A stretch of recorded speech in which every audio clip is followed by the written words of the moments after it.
Welcome to our channel.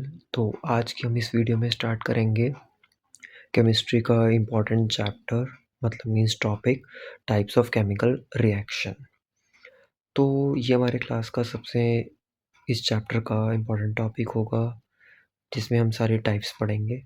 तो जैसे कि हमारी जो फर्स्ट टाइप है उसके बारे में हम देखो हमारे पास कुछ 4-5 टाइप्स की रिएक्शंस हैं, जिसमें से हमारी फर्स्ट टाइप की जो रिएक्शंस है वो क्या है, combination reaction, decomposition, displacement, double displacement, oxidation and reduction reaction.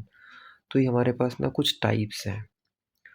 तो ये चारों टाइप्स हम डिटेल में अच्छे से मतलब पढ़ेंगे और ये अच्छे से करनी है। तो combination reaction first, then decomposition reaction होगी हमारी सेकंड जो हम पढ़ेंगे, और जो हमारी थर्ड टाइप होगी वो होगी डिस्प्लेसमेंट रिएक्शन, एंड जो हमारी फोर्थ टाइप होगी वो होगी डबल डिस्प्लेसमेंट रिएक्शन, और जो हमारी लास्ट टाइप होगी वो होगी ऑक्सीडेशन एंड रिडक्शन रिएक्शन।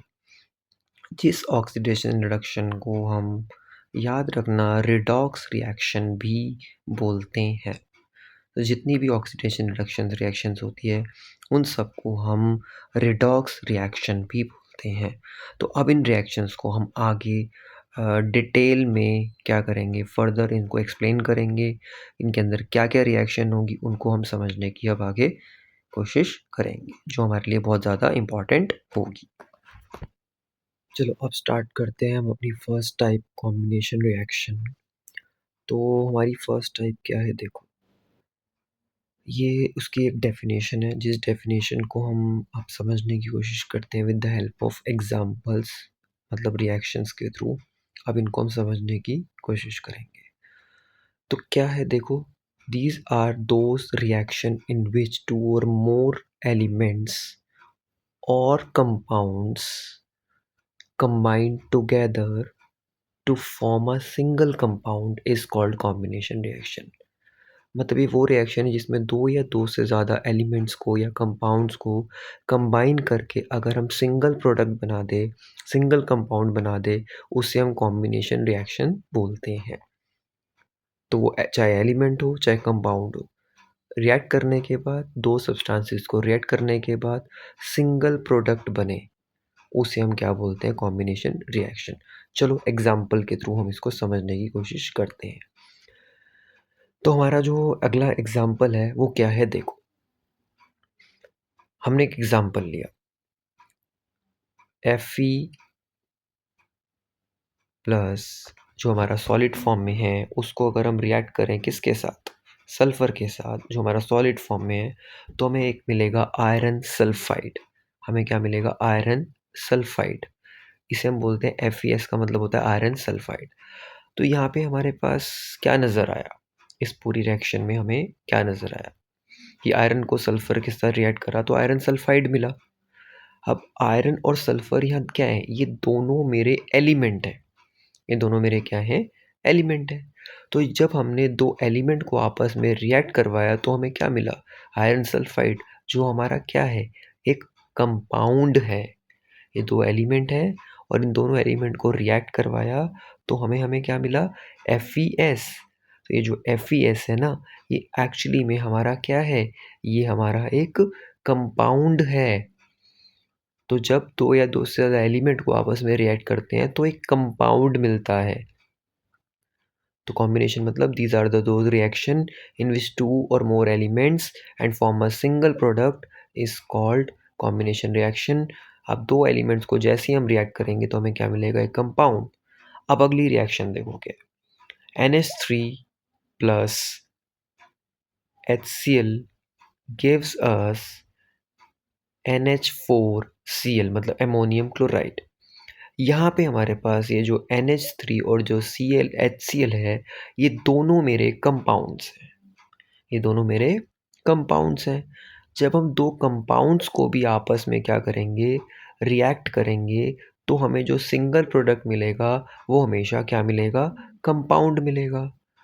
तो बार बार मैं एक ही चीज़ समझा रहा हूँ, दो चीज़ों को रिएक्ट करो, चाहे वो दो एलिमेंट हो चाहे वो दो कंपाउंड हो, हमेशा आपको जो मिलेगा वो क्या मिलेगा, कंपाउंड। तो दोनों रिएक्शन में क्या था, एक में दोनों एलिमेंट थे, दूसरे में दोनों कंपाउंड थे, लेकिन जो हमें मिलेगा वो सिर्फ कंपाउंड ही मिलेगा, सिंगल प्रोडक्ट एंड कंपाउंड ही मिलेगा।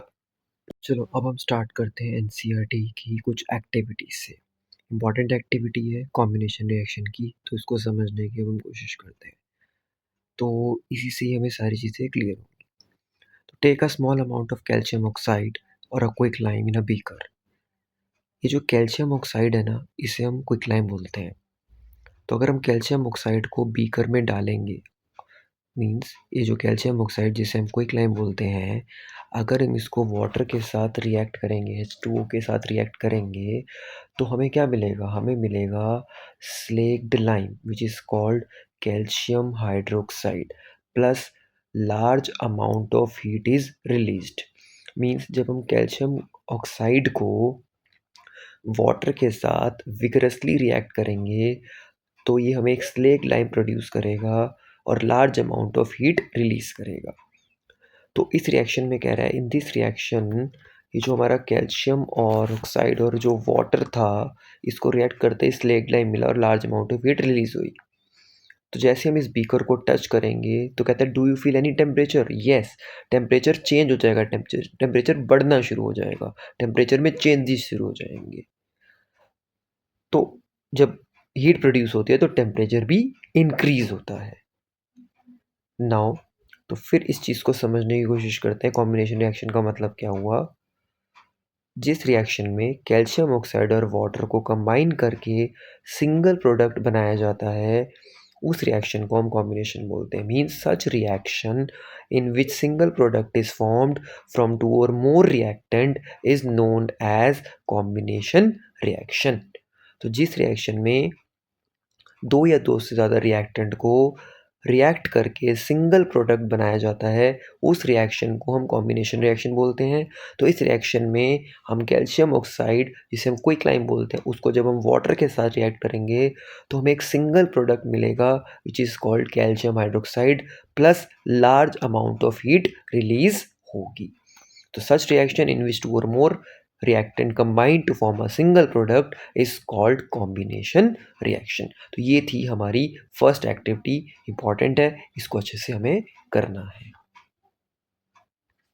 चलो अब आगे हम कंटिन्यू करते हैं। तो देखो अभी हमने एक रिएक्शन पढ़ी, जब हम कैल्शियम ऑक्साइड को क्या करते हैं, वाटर के साथ रिएक्ट करते हैं, मतलब H2O के साथ रिएक्ट करते हैं, तो एक स्लेग लाइन प्रोड्यूस होता है, calcium hydroxide plus large amount of heat release होती है, राइट। अब कहता है ये जो स्लेग लाइन प्रोड्यूस हुआ है ना, ठीक है ना, a solution of slag line produced by the reaction. ये स्लेग लाइन हमारा प्रोड्यूस हुआ है इस प्रीवियस रिएक्शन में, is used for white washing walls, मतलब इसको वॉल्स पे वाइट वॉशिंग के लिए यूज किया जाता है।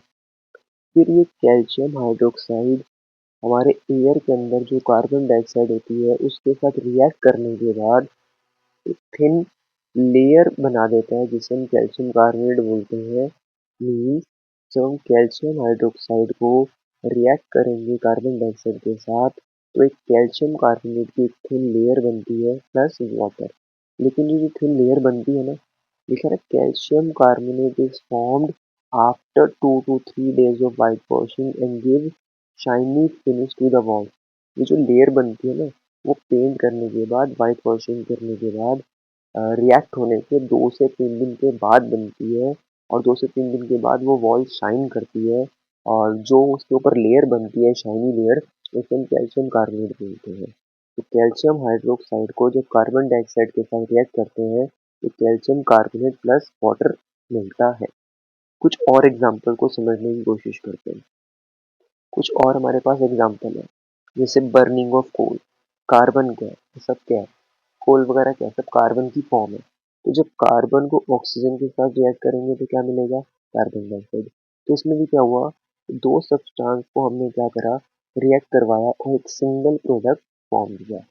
अब एक और एग्जांपल, हमने हाइड्रोजन को ऑक्सीजन के साथ रिएक्ट करवाया, क्या मिला, वाटर। तो दोनों रिएक्शन में समझा रहा है, जब हम 2 या 2 से ज़्यादा रिएक्टेंट को कंबाइन करते हैं और एक सिंगल प्रोडक्ट मिलता है, उन्हें हम कॉम्बिनेशन रिएक्शंस बोलते हैं। तो in simple language we can say that when two or more substance, whether it is element or a compound, combine to form a single product, the reaction are called combination reaction. तो ये होती है हमारी कुछ combination reaction. अब हमने जो अभी एक्टिविटी पढ़ी, उसके अंदर लार्ज अमाउंट ऑफ हमने पढ़ा, ऊपर हीट रिलीज होगी। तो जो भी रिएक्शन के अंदर हीट रिलीज होगी, मोस्ट इंपॉर्टेंट कंसेप्ट जो हम समझेंगे वो ये है, we have also observed that large amount of heat is evolved। अभी हमने ऊपर पढ़ा ये large amount of heat release होगी। This makes the reaction mixture warm, जिसकी वजह से हमारी जो पूरी रिएक्शन हो जाएगी वो वार्म हो जाएगी, मतलब उसका जो टेम्परेचर होगा वो बढ़ जाएगा। इम्पॉर्टेंट पॉइंट क्या है, reaction in which heat is released along with the formation of product are called exothermic reaction। देखो हमारे पास दो टाइप की रिएक्शन होती है, एक होती है एक्सोथर्मिक, एक होती है एंडोथर्मिक।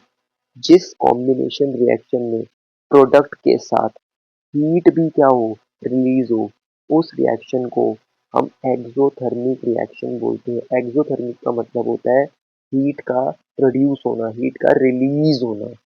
तो ये हमारी एक कॉम्बिनेशन रिएक्शन थी। और अगर कॉम्बिनेशन रिएक्शन में एक हमें प्रोडक्ट मिला कैल्शियम हाइड्रोक्साइड, अगर किसी प्रोडक्ट के साथ हीट भी रिलीज हो रही है, that means it is called exothermic chemical reaction. अभी हमने और एग्जांपल पढ़े, देखो जैसे हमने एग्जांपल पढ़ा, कार्बन को ऑक्सीजन के साथ रिएक्ट करा, कार्बन डाइऑक्साइड मिली। जैसे हाइड्रोजन को ऑक्सीजन के साथ रिएक्ट करा, वाटर मिला। बट इस रिएक्शन में अगर आप ध्यान से देखो तो हीट रिलीज नहीं हो रही, तो मैं इसे कॉम्बिनेशन तो बोलूंगा, ये मेरी कॉम्बिनेशन तो है, बट ये मेरी एक्सोथर्मिक नहीं है, क्योंकि इसके अंदर हीट रिलीज नहीं हो रही। एक्सोथर्मिक वही होगी जिस कॉम्बिनेशन रिएक्शन में प्रोडक्ट के साथ हीट भी रिलीज होगी, उस कॉम्बिनेशन रिएक्शन को मैं एक्सोथर्मिक बोलूंगा। मीन्स सारी कॉम्बिनेशन रिएक्शंस एक्सोथर्मिक नहीं होंगी, सिर्फ वही रिएक्शन हमारी एक्सोथर्मिक होंगी जिस कॉम्बिनेशन रिएक्शन में प्रोडक्ट के साथ हीट भी रिलीज होगी, उस कॉम्बिनेशन रिएक्शन को हम एक्सोथर्मिक रिएक्शंस बोलते हैं। तो reaction in which heat is released along the formation of product are called exothermic reaction। Most important topic है जो मैं आपको समझा रहा हूँ, इसको अच्छे से करना है। चलो अब हम कुछ और एग्जाम्पल से समझने की कोशिश करते हैं। एक्सोथर्मिक के कुछ और एग्जाम्पल देखो, हमने कहा बर्निंग ऑफ नेचुरल गैस। जब भी हम किसी नेचुरल गैस को बर्न करते हैं तो उसके अंदर भी ना एक एनर्जी रिलीज होती है। देखो एनर्जी किसी भी फॉर्म में भी हो सकती है, हीट की फॉर्म में, लाइट की फॉर्म में, स्टीम की फॉर्म में। ये मोस्ट इंपॉर्टेंट कंसेप्ट है। देखो CH4 एक मीथेन गैस होती है, मीथेन का फॉर्मूला होता है CH4। जब मैं उसको ऑक्सीजन के साथ रिएक्ट करूंगा ना, तो carbon dioxide plus H2 water मिलेगा। अब समझना, ये जो H2 है ना, ये लिक्विड फॉर्म में नहीं है। ध्यान से देखो, इसके साथ G लगा हुआ है। इसका मतलब पता है क्या हो गया? इसका मतलब हो गया ये स्टीम की फॉर्म में है। जब भी किसी के साथ फिजिकल स्टेट मेंशन हो, G, हमने प्रीवियस टॉपिक में पढ़ा था, G फॉर स्टीम। तो इसके अंदर अब आप कहोगे सर ये कॉम्बिनेशन कैसे है? मैं बताता हूँ। देखो ये दो रिएक्टेंट थे, प्रोडक्ट कौन सा मिला? Carbon dioxide. इस H2O को मैं एज अ प्रोडक्ट क्यों नहीं काउंट करूंगा? क्योंकि तो स्टीम की फॉर्म में ये तो रिलीज हो जाएगी, ये तो रिलीज हो जाएगी, तो उड़ जाएगी। इसका मतलब यहाँ पे सिर्फ सिंगल प्रोडक्ट क्या हुआ? Carbon dioxide. तो ये कॉम्बिनेशन भी है, बट इसमें स्टीम की फॉर्म में एक एनर्जी रिलीज हो रही है, इसलिए मैं इसको क्या बोलूंगा? Exothermic reaction. अब मोस्ट इंपॉर्टेंट टॉपिक जिसपे क्वेश्चन भी पूछेगा, do you know that respiration is an exothermic process? ये जो रेस्पिरेशन है इसको हम एक्सोथर्मिक प्रोसेस क्यों बोलते हैं? व्हाई? अभी हमने पढ़ा एक्सोथर्मिक रिएक्शंस वो होती हैं जिसके अंदर हीट एनर्जी रिलीज होती है। अब क्वेश्चन आता है व्हाई हम रेस्पिरेशन को एक्सोथर्मिक प्रोसेस क्यों बोलते हैं? हम बचपन में एक टॉपिक पढ़ते हैं, रेस्पिरेशन एक ऐसा प्रोसेस है जिसमें हम ब्रीद इन करते हैं, ब्रीद आउट करते हैं और एक एनर्जी प्रोड्यूस होती है। उस एनर्जी का यूज़ करके हमारी बॉडी के सेल्स फंक्शंस परफॉर्म करते हैं। तो उसी चीज़ को हम समझने की कोशिश करते हैं। We all know that we need energy to stay alive. जिंदा रहने के लिए एनर्जी चाहिए। वो एनर्जी कहाँ से मिलेगी? फूड से। We get this energy from food we eat. During digestion food is broken down into simpler substance. अब जो हम फूड खाते हैं वो कॉम्प्लेक्स फूड है। वो धीरे धीरे क्या होगा? ब्रेक डाउन होगा सिंपलेस्ट फूड में। हमारे बॉडी का जो सिंपलेस्ट फूड होता है वो होता है ग्लूकोज। जिस ग्लूकोज का फॉर्मूला होता है C6H12O6। तो ये ग्लूकोज का फॉर्मूला है। अब कहते हैं for example rice, potatoes, bread contain, ये सब क्या करते हैं? कार्बोहाइड्रेट कंटेन करते हैं।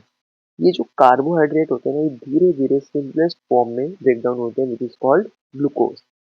फिर ये ग्लूकोज हमारे बॉडी के सेल्स के अंदर ये जो ऑक्सीजन होती है उसके साथ रिएक्ट करता है और हमें एक एनर्जी प्रोवाइड करता है। कार्बन डाइऑक्साइड, वाटर एंड एक एनर्जी प्रोवाइड करता है। तो इस रिएक्शन के अंदर क्या हो रहा है? एक एनर्जी प्रोड्यूस हो रही है, एक एनर्जी रिलीज हो रही है। और जिस प्रोसेस में एनर्जी रिलीज होती है ना, उसको हम एक्सोथर्मिक प्रोसेस बोलते हैं। इसलिए रेस्पिरेशन को एक्सोथर्मिक प्रोसेस बोला गया है। तो एक्सोथर्मिक मतलब जिस रिएक्शंस के अंदर प्रोडक्ट के साथ साथ एनर्जी भी रिलीज हो रही है, either in the form of heat या और either in the form of steam. Steam भी गर्म होती है तो वो भी हीट एनर्जी हो गई। तो जिस भी रिएक्शन में प्रोडक्ट के साथ हीट भी रिलीज हो रही है, एनर्जी प्रोड्यूस हो रही है, उस रिएक्शन को हम क्या बोलते हैं? एक्सोथर्मिक रिएक्शंस बोलते हैं। तो ये था हमारा एक इम्पॉर्टेंट टॉपिक, कॉम्बिनेशन रिएक्शन, जिसको मैंने आपको एक्टिविटीज और रिएक्शंस के थ्रू समझाया। बस आपने यही रिएक्शन अच्छे से लर्न करनी है। इन्हीं पर बेस्ड आपसे क्वेश्चंस को पूछा जाएगा। बस क्वेश्चंस की लैंग्वेज टेस्ट होती है बट आंसर्स वही होते हैं। अगर आपको रिएक्शंस याद है तो आप कोई भी क्वेश्चन इजीली अटेम्प्ट कर सकते हो। तो इसको अच्छे से पढ़ो, समझो, रिएक्शंस को याद करो। तो ये थी हमारी आज की इम्पॉर्टेंट टाइप, कॉम्बिनेशन रिएक्शन।